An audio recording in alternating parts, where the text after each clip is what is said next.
Welcome back to GTD, and it's time to get into our preview for this weekend's NASCAR race at Atlanta. It's the Am Better Health 400, and if you've ever been to it, you would know it's the Am Better Health 400 because they let you know down there in Hampton, Georgia. But I'm excited for this race. We were there last year, had the outstanding 3-wide finish. Daniel Suarez got his 1 win of the year. Heartbreak for Kyle Busch, which seems to be the norm now in NASCAR, but let's get right into it. What do you think we can expect to see here? So we're fresh off Daytona, another super speedway, and are we just gonna accept that we're gonna start calling this a super speedway now? I know some people still get, a super speedway. Oh, it's not a super. Okay, we're gonna call it a super speedway. So it's pack racing, especially on this show. So we're fresh off Daytona, so you can kind of really get a feel for what you're gonna see. But I feel like with some of the drivers kind of talking about what happened at Daytona, we'll see different. And what I mean by that is fuel mileage racing. Now, if you watched Daytona, you saw 3-wide almost the entire race, which is great. What we saw at Atlanta last year, which made that race so great. However, at Atlanta last year, there was a little bit in stage 1. They were really wide open pretty much the entire race at Atlanta last year. They were not at Daytona. I think because of the drivers coming out and saying, we just want to race, and we think this breeds cautions right at the end, I think we see wide open from the get-go at Atlanta, and I do think we see 2 to 3-wide racing most of the race. I certainly hope so, because you look at the 2 Atlanta races last year, we were at both, and the one in the spring, crazy. The entire time, there was the Austin Cindric 4-wide move that happened right in front of us. I think I'll remember that forever. And then the fall Atlanta race, they all just kind of got there and just kind of plodded around for a lot of the time. And you can tell, like, Atlanta. So you have the Daytona 500, arguably the sport's biggest race, bigger than the championship. You have that. And then you have Atlanta, second race of the season. You have the entire season. And then you go back to Atlanta, or last year was the case, the playoffs. So now you're going, oh, it's the playoffs. I can't. Yeah. We're not. Maybe we should save fuel and try to position ourselves.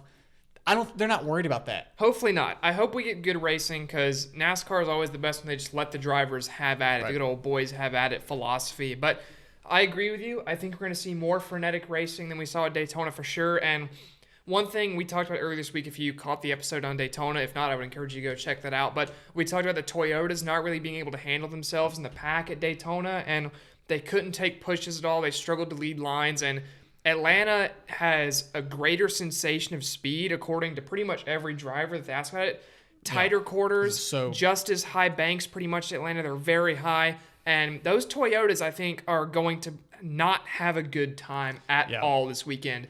You look at if they're still that loose, that ill handling, they're gonna have to ride at the back for most of this one, because with how close quarters it is at the front of these Atlanta races now, they just will not be able to handle it, or they will wreck. Not only do I think they'll struggle themselves, no one's gonna work with them. The Fords and Chevys are gonna, after watching Daytona, because these drivers go back and watch the races, or they were in the race and saw what happened in front of them, they're gonna be very weary to want to work with a Toyota and come with 5 to go if they are 3-wide, or 2-wide, trying to force 3-wide, trying to make a move. I would not be shocked if they're doing anything in their way to just get out of the way of a Toyota, get around a Toyota, and just leave the Toyotas in the dust. Yeah, if I'm Joe Gibbs 2311 and Legacy right now, I'm looking into this chassis any way I can. How can I make this thing better handling on these high banks? Because right now it is just not working. But let's get into our picks for this one. Atlanta, second race of the year. Who are you going with? This is the exact same pick I picked last year. It's Ricky Stenhouse Jr. No, it is Chase Elliott. I've said it time and time again. He's going to get a win at his home track. It's a matter of if, not, or when, not if. Was one of the top 3 best cars at Daytona. Every driver said he's one of the best pushers. He knows how to handle himself. He's experienced. I think he gets it done this weekend at Atlanta. Yeah, I don't hate that at all. Elliott was actually one of the drivers I was considering as well. I'm going with the odds-on favorite. Not something I usually do for these races, but when I have, it's worked out well. Larson at Kansas last year, Bell at Loudon last year. So I'm going to run it back with the odds-on favorite, and this week it is Ryan Blaney. And these Fords are so good, and especially the Penske Fords at these drafting tracks. It seems like Penske, every time we come to one of these places, they have the fastest cars.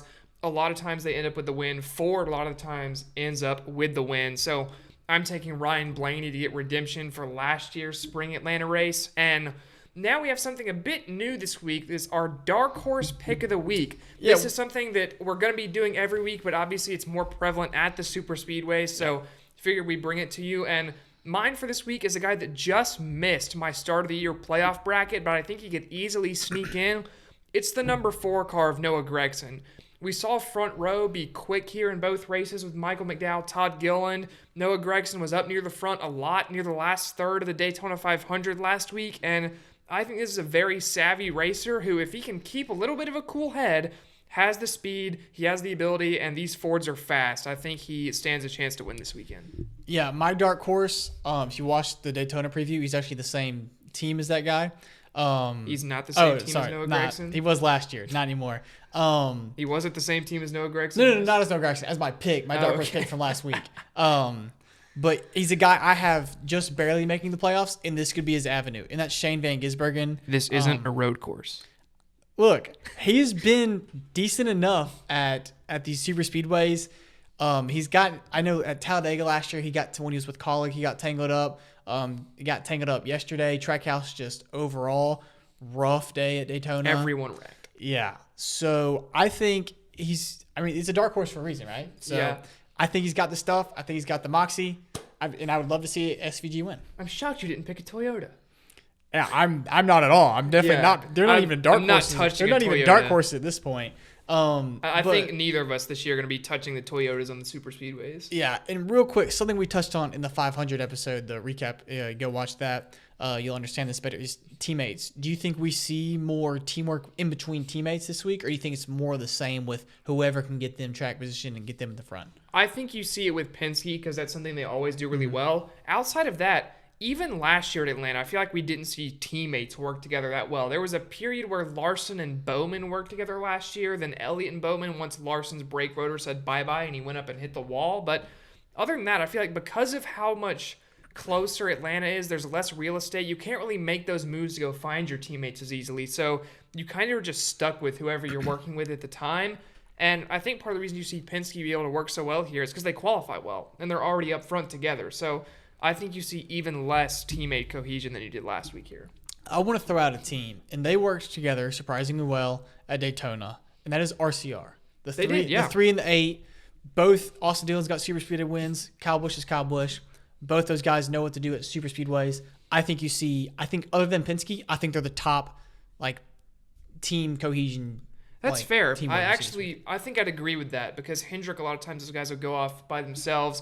And there's 4 of them, and they're all so good, and they're so... Joe Gibbs drives Toyotas, so they're out. Yeah. If you like Toyota, by the way, this is not a Toyota hate video. I think Toyotas are going to be incredible on the short tracks this year. They're always great at the intermediates. They're right in there. I just don't think they suit the super speedways this year. So this is not a Toyota hate video. We'll be right back on the train with you guys after the super speedways are over. Yeah, I think the only Toyota that's got a shot is just because the guy behind the wheel, Christopher Bell. I totally agree. If a Toyota wins this weekend, it'll be that 20 car. My champion pick for the year, Christopher Bell. Everyone that watches the pod know how I feel about that guy. But that is the pick episode for Atlanta. Super excited for it. As Dale Jr. said, this is maybe the hottest ticket in NASCAR right now. If you're going to Atlanta, let us know. Would love to hear it from you guys in the comments. Let us know if you agree with our picks or not. But excited for the race this weekend, and we will see you next week for the recap. Give us your dark horse.